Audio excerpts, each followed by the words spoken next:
Hello, my name is John Smith. Welcome to the Psalming Effect. This is a weekly meditation from the book of Psalms that the Church of Christ here in Weyburn, Saskatchewan supports me in providing on our Facebook page, and I have it also on my YouTube channel.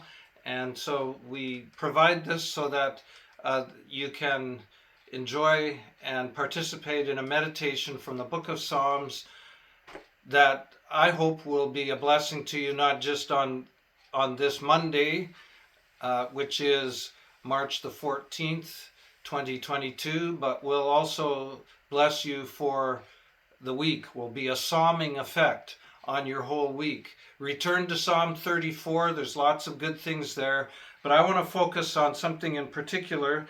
And before I get there, I want to show you something that I have from my school days.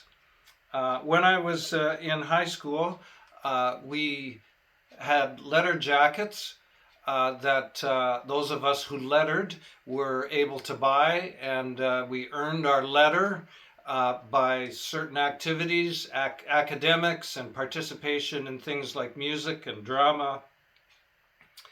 And we got bars to go on the sleeves of our letter jacket that indicated those things in which we had achieved things. And I just want to show you this one from my academic life that says scholarship on it. And I don't know if my camera is videoing that in reverse or not. I hope it wasn't. But anyways, scholarship. Yes. Not that I was the top student in my class in high school.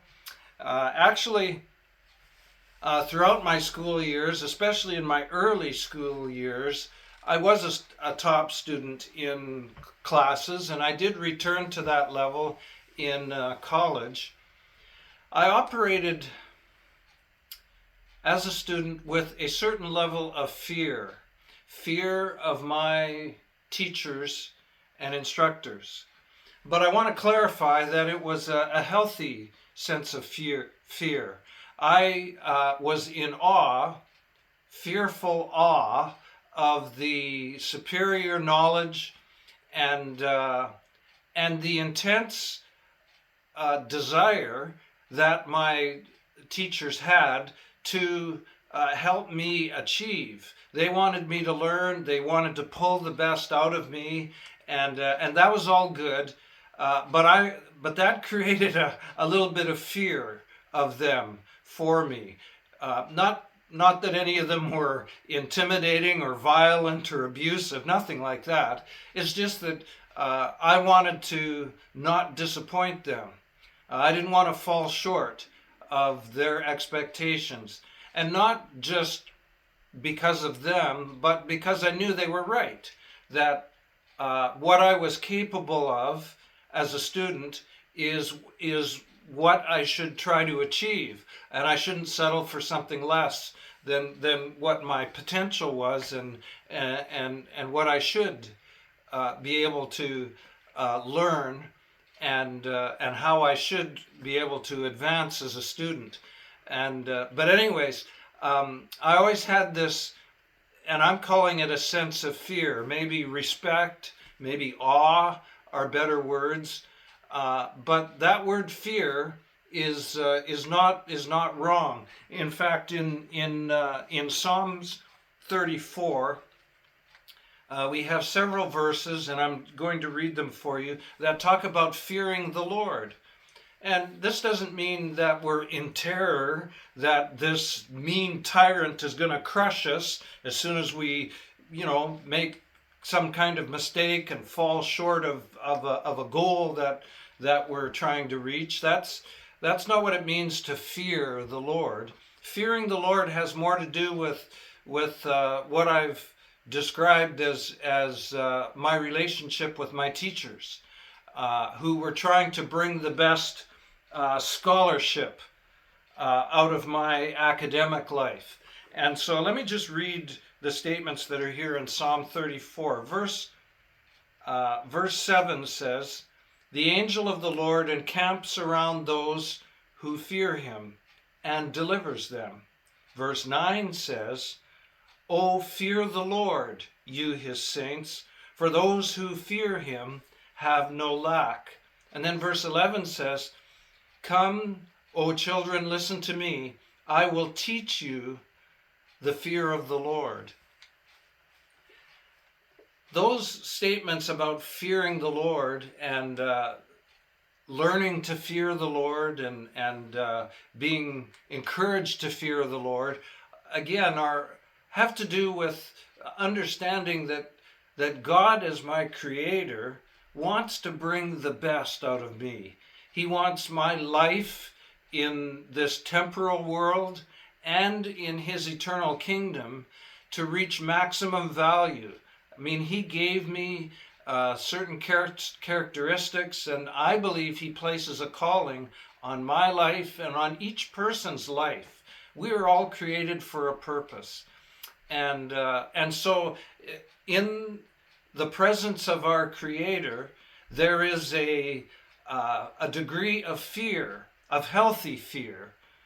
Again, not that we should be afraid of him in the sense of, he's going to do something hurtful to us. No, in the sense that he intends to and has done everything he can and will continue to do everything he can to bring the best out of us. He challenges us. He at times nurtures us. He at times pushes us. He at times lifts us up. Proof, I guess, of this is that he came in human flesh as Jesus Christ and sacrificed on the cross in order to redeem us from our mortality and our sins and shortcomings.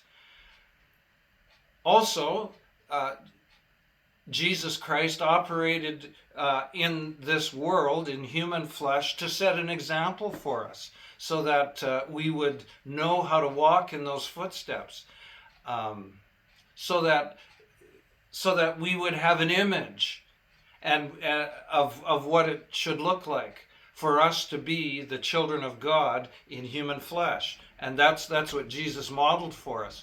And another aspect that God does is then he fills us as the Spirit of God and helps live through us and helps us to develop a character and to take on actions and words and spiritual achievements that we would not even imagine.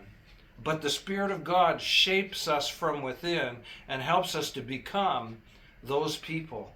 And so, for those reasons, for all that God has invested in me as a single creature in this universe of his creation over all this span of time, and in fact for eternity, for me, he has invested all of this interest. And it fills me with a sense of fear in his presence, a healthy sense of fear, because I have respect and awe for him, for who he is, but also for what his plan and his desire and his will is for me and for my life. And that's a good thing. It pushes me to be a better person. It pushes me to be better than I would be if I just, wasn't aware of God. I wasn't aware of eternity. I wasn't aware of spiritual things, and I wasn't aware of there being a purpose to life. So I'm glad. But I just wanted to encourage you with that thought of the fear of the Lord. And I'll just close by reading some verses. I read verse 11. This is all in Psalm 34. Verse 11 said, finished with, "I will teach you the fear of the Lord." So this is part of what this should look like. And this is what the psalmist would have us know about that. I want to read verses 12 through 14.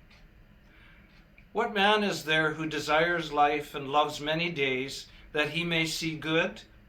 Keep your tongue from evil and your lips from speaking deceit. Turn away from evil and do good. Seek peace and pursue it. When I have a healthy fear of the Lord, that's what it pushes me to do, to be intentional about good things instead of just letting life happen and I'm just sort of a passive